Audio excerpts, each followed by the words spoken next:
I'm 62 years old. Life has given me so much, but it has taken just as much in return. My husband, Drew, was the love of my life. He had an adventurous spirit, a heart full of passion, and a deep love for flying. As a pilot, the sky was his second home, but for me, his job was a constant source of worry. And then, one day, that worry became my reality. I lost him in a crash 10 years ago. Since then, I've been alone. The only piece of him left in my life is our son, Derek. He's 36 now, a successful engineer, my pride and joy. But as much as I love him, he's caught up in his own world, his own life, and I often feel like a shadow in my own home. Derek's best friend, Brendan, has been around for years. He's 38, just a couple of years older than Derek, and he's also a pilot, just like Drew. Maybe that's why Derek always saw him as more than just a friend. To him, Brendan was a piece of his father still walking this earth. Brendan and Derek have been inseparable since they were young. Even when Derek was away, Brendan would check in on me, lending a hand when needed. But I never imagined that his presence in my life would become something more than just friendly visits. The week that changed everything. A month ago, Derek had to leave town for work. He told me he'd be gone for a week, but I had no idea that week would change my life forever. It all started with something so simple: losing my keys. I was coming back from the grocery store, hands full of bags, searching every pocket, every corner of my purse, but they were just gone. As frustration started to creep in, Brendan's car pulled up. He rolled down the window with that familiar warm smile. "Lily, everything okay?" he asked. "I think I lost my keys," I admitted, feeling helpless. Without hesitation, Brendan jumped out of his car. "We'll figure it out," he said with confidence. He called a locksmith, and within minutes we had a way inside. As we waited, I found myself watching him. How effortlessly he handled things, how reassuring he was. "You remind me of Drew," I said softly.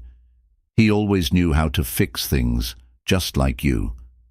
Brendan looked a little embarrassed, but also proud. There was something in his eyes, a quiet depth, a sincerity I hadn't noticed before. Once we got inside, I wanted to thank him properly. "How about a coffee? I owe you for the trouble," I said. He smiled and accepted. For the first time, it was just the two of us. No Derek, no distractions. As I prepared the coffee, we talked in a way we never had before. I learned things about Brendan I never knew. "I was married once," he told me, his voice steady but laced with sadness. "It didn't work out. We had different lives, different dreams. We loved each other, but love alone wasn't enough." Hearing his honesty, his vulnerability, made me see him in a different light. Strong, yet open.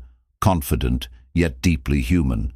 For hours we talked about Drew, Derek, his past, my past, and for the first time in a long time, I felt something warm inside me, something I thought had faded away with Drew's passing.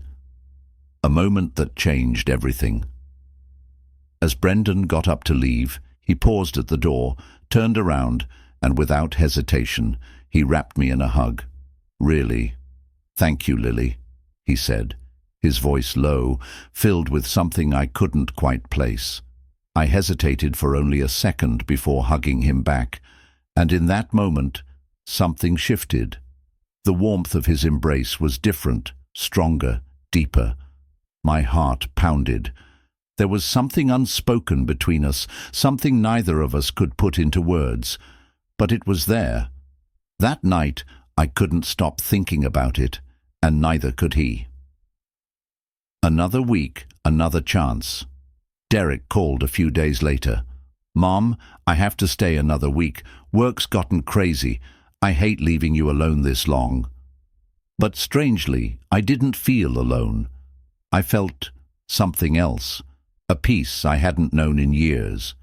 Then, as if the universe was pushing us together, my car broke down. The only person I could think to call was Brendan. "Brendan, I need help," I said, my voice unsure but hopeful. Without hesitation, he replied, "I'll be right there." When he arrived, I watched him work on my car, the way his hands moved, the calm way he assessed the problem. Something about it made my stomach flutter, and when he finished, standing there, his hands covered in grease, something inside me shifted again. "You need a shower after all that work," I said, half joking, but there was something underneath my words, something more. Brendan looked at me, a slow smile spreading across his face. "Yeah, maybe I do." The night everything changed. While he showered, I set the table, opened a bottle of wine, prepared a meal with more care than I usually did. When he walked back into the room, his hair still damp, his eyes soft, something in me knew this was different. Dinner was filled with laughter, warmth, stolen glances. Our hands brushed more times than I could count, and as I reached to clear the table, his hand covered mine. For a moment, time stood still. The electricity between us was undeniable. "You're an incredible woman, Lily," he said, his voice deeper, softer than before. I met his gaze. "And you make me feel alive again." We moved closer, slowly, as if the universe itself was pulling us together. And then our lips met. That night, everything changed. The years of loneliness melted away. For the first time in a decade, I felt something real, something new, something I never expected. What comes next? When the sun rose the next morning, Brendan was still there. He turned to me with a smile that held both warmth and uncertainty. "Is this just one night?" he asked. "Or is this something more?" My heart pounded, but I knew the answer. "This is just the beginning."